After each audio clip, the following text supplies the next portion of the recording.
발표를 시작하겠습니다. 소리 없이 안전하게 ET.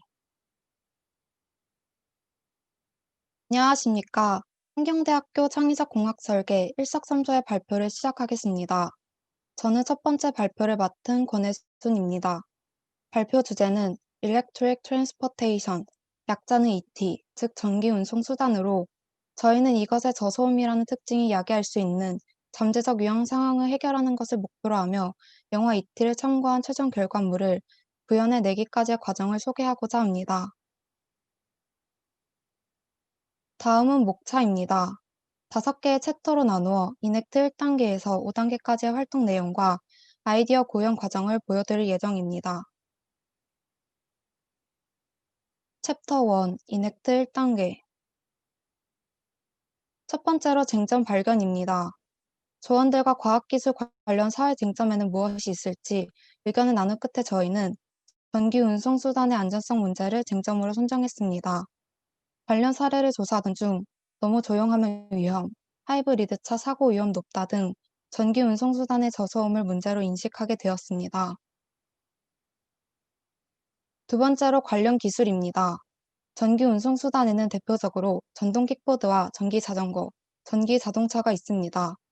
이들은 공통적으로 배터리와 모터를 장착하며 전기 에너지를 동력으로 하고 소음이 적습니다. 세 번째로 쟁점의 초점입니다. 전기 운송 수단은 배터리와 모터를 사용하기 때문에 정숙성이 뛰어나지만 이로 인한 사고 발생 가능성이 커지고 있습니다.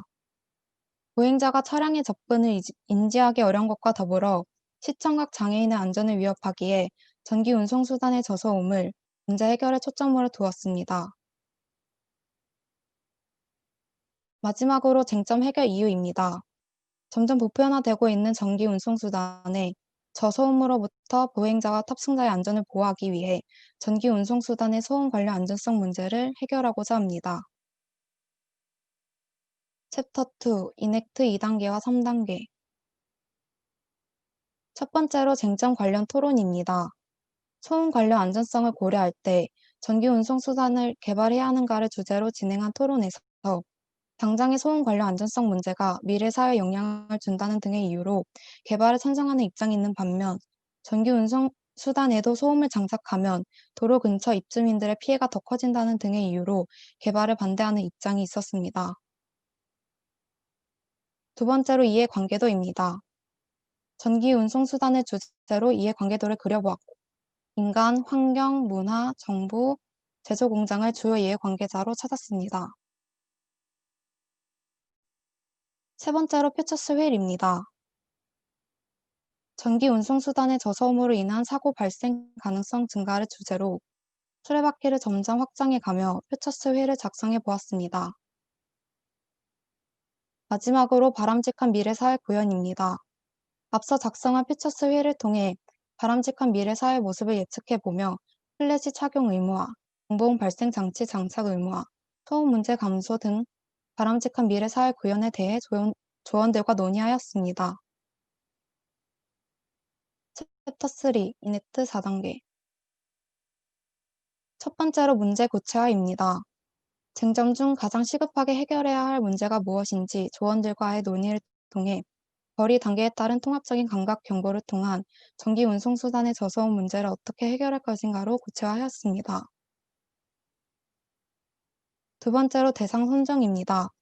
앞서 구체화 문제 해결의 대상을 주 야간 보행자, 도로 인근 주민, 시청학 장애인, 전기 운송 수단 이용 경험이 있는 사람으로 선정했습니다. 마지막으로 개선 아이디어입니다. 앞서 전기 운송 수단에는 대표적으로 세 가지가 있다고 설명했었는데 그중 전동 킥보드에 적용하는 것으로 가정하고 개선 아이디어를 소개하겠습니다. 먼저 로고형 경고등은 공원이나 가게 앞 등에서 쉽게 볼 수 있는 로고 라이트 바닥 광고와 같은 개념으로 전조등 부분에 장착하는 것을 목표로 하고 있습니다. 다음으로 모션 감지 진동 센서는 자동문의 적외선 센서나 현관등 센서 등과 같은 개념이고 경보음 발생 장치는 자동차의 후방 감지 센서와 같은 개념으로 둘 다 전동 킥보드에 장착하는 것을 목표로 하고 있습니다. 앞서 제시한 개선 아이디어를 보다 효과적으로 적용하기 위해서는 거리 단계를 설정할 필요가 있을 것이라는 논의에 따라 12m를 1단계로 설정하여 빛과 약한 진동을 통해 경고하고 5m를 2단계로 설정하여 중간 진동과 경보음을 통해 경고하고 6m를 3단계로 설정하여 빛과 강한 진동, 경보음을 통해 경고할 수 있도록 구분했습니다. 네, 챕터 4부터 발표를 맡게 된 이윤원이라고 합니다. 챕터 4에서는 아이디어 구현 과정에 대해서 설명드리겠습니다. 먼저 작품 제작 과정에서는 거리별 경보음을 제작하였습니다. 거리에 따라 경보음에 빠르게 변화를 주어 보행자에게 접근을 알리기 위함을 목적으로 제작하였습니다. 먼저 2단계와 3단계 경보음을 들어보도록 하겠습니다.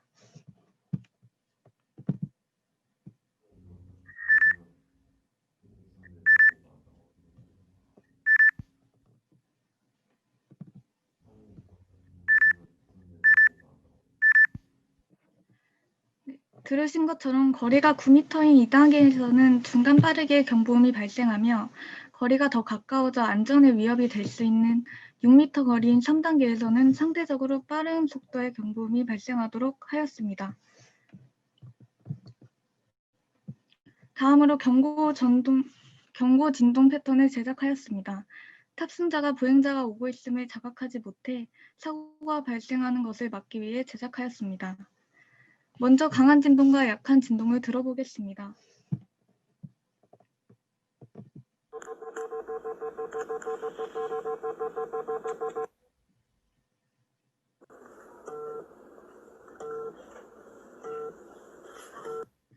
듣고 보시는 것처럼 패턴의 주기에 변화를 주었습니다. 거리 2, 3단계에서는 패턴의 주기가 가깝고 빠른 강한 진동을 주어 탑승자에게 보행자가 오고 있음을 알리도록 하였고 1단계에서는 패턴의 주기가 멀고 느린 약한 진동을 주어 경고하도록 하였습니다. 마지막으로 로고형 경고등을 제작하였습니다. 야간에 전동 킥보드가 소리가 작고 잘 보이지 않아 다가오고 있음을 자각하지 못해 사고가 나는 것을 예방하기 위해 제작하였습니다. 전동 킥보드의 길이를 1m 13cm로 예상하고 셀로판지와 하드보드지를 이용해 제작한 로고를 줌라이트로 비추는 형식으로 제작한 모습입니다. 다음으로 팜플렛 제작 과정입니다. 뒷면은 전동 킥보드의 사고 사례와 문제 제기, 표지로 구성하였습니다. 앞면은 전동 킥보드의 이용자 수와 사고 통계, 저희가 앞서 설명했던 개선 아이디어와 기대 효과로 구성하였습니다. 저희가 팜플렛에 실지 못한 정기 우승수단 관련 내용과 작품 사진, 시연 영상은 ET의 모든 것이라는 QR코드를 제작해 첨부하였습니다. 챕터 5에서는 이넥트 5단계 과정에 대해서 설명드리겠습니다. 먼저 사회적 실천 계획입니다. 저희는 12월 4일 15시에 수원 날석 거리에서 팜플렛 나눔 및 설문조사를 진행하는 것으로 사회적 실천 계획을 세웠습니다. 또한 부가적으로 지인을 대상으로 하는 온라인 설문조사를 계획하였습니다. 다음으로 활동 과정입니다. 15시 날석 거리에서 모여 시민분들께 설문 목적을 안내하였습니다. 팜플렛을 읽기 전 1차 설문조사를 진행하였습니다. 전동 킥보드 이용 경험 및 위험성 인지 여부에 대한 질문을 드렸습니다.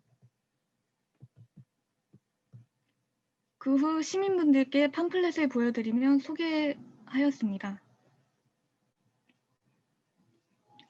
팜플렛을 보여드린 후 2차 설문조사를 진행하였습니다. 2차 설문조사는 팜플렛이 전달하고자 하는 바에 대해 인지 여부 확인으로 팜플렛이 위험성 인지에 도움이 되었는지와 제시한 아이디어에 대한 의견을 묻는 형식으로 진행하였습니다. 다음은 온라인으로 설문조사를 진행한 사진입니다. 오프라인과 같은 절차로 질문을 한 후 그에 대한 답변을 받았습니다. 온라인으로 진행한 설문조사의 답변들입니다. 진행한 설문조사에 대한 결과입니다. 전동 킥보드 이용 경험은 상대적으로 없는 사람이 조금 더 많았습니다. 대부분 사람들이 위험성에 대해서 알고 있었으며 팜플렛이 위험성 인지에 도움이 되었다고 답변해 주셨습니다. 제시한 아이디어에 대한 소감으로는 QR코드가 도움이 되었으며 개선하는 방향을 잘 제시했다는 의견, 식정각을 활용한 아이디어가 사고 예방에 도움이 될 것 같다는 긍정적인 반응이 있었으며 경고등이 야간이 아닌 밝은 곳에서 잘 보이는지 의문을 제기하며 부분적으로만 개선이 가능할 것 같다는 부정적인 의견 또한 있었습니다. 결론입니다.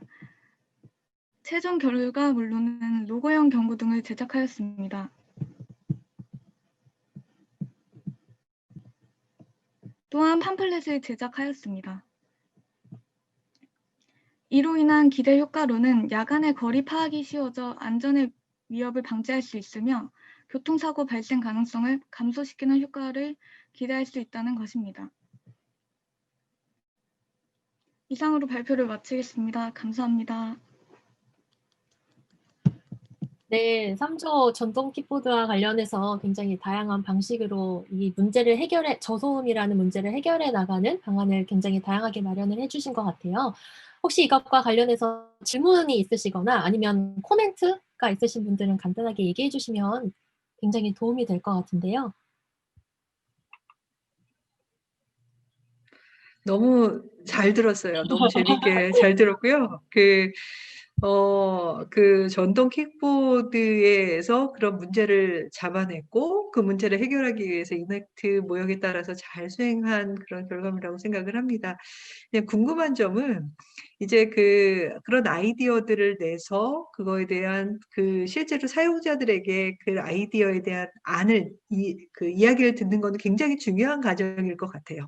실제로 우리가 아이디어를 내서 그 사람들이 어떤 아이디어를 주느냐, 만약에 보다 이 아이디어를 좀 더 프랙티컬하게 실용화하기 위해서 더 많은 의견을 수렴해야 될 것 같은데, 만약에 그렇게 수렴한다면 어떤 사람들에게 좀 더 직접적인 아이디어를 좀 얻고 싶으신지 궁금합니다.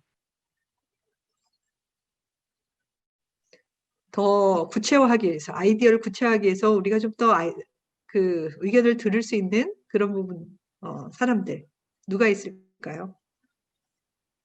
일단 저희의 주제에 부합하는, 그러니까 전기 운송 수단 이용 경험이 있거나 혹은 이용하고자 하는 분들 아니면 관심이 있는 분들을 대상으로 하는 그런 사전 설문조사가 필요할 것 같다는 생각이 듭니다. 그리고 그 설문조사를 토대로 또 다른 개선 아이디어를 다시 제시를 하고 그 아이디어에 대한 또 피드백을 받기 위해 또 2차적인 설문조사를 진행할 것 같습니다. 다양한 집단으로부터 다시 한번 이야기를 들어보는 것도 굉장히 좋겠다라는 생각이 들어서 의견을 줬고요. 새로운 질문이 올라왔네요, 고현주 박사님. 네, 조경숙 교수님께서 질문 주셨는데 지금 계시니까 한번 직접 질문해 주시는 것도 좋을 것 같습니다. 굉장히 좋은 아이디어이고 정말 필요한 아이디어인데요. 그 경제적인 측면에서 만약에 전동 킥보드에 경보음 발생 장치를 설치한다면 비용이 어느 정도 소요되는지 혹시 계산을 해보셨는지요?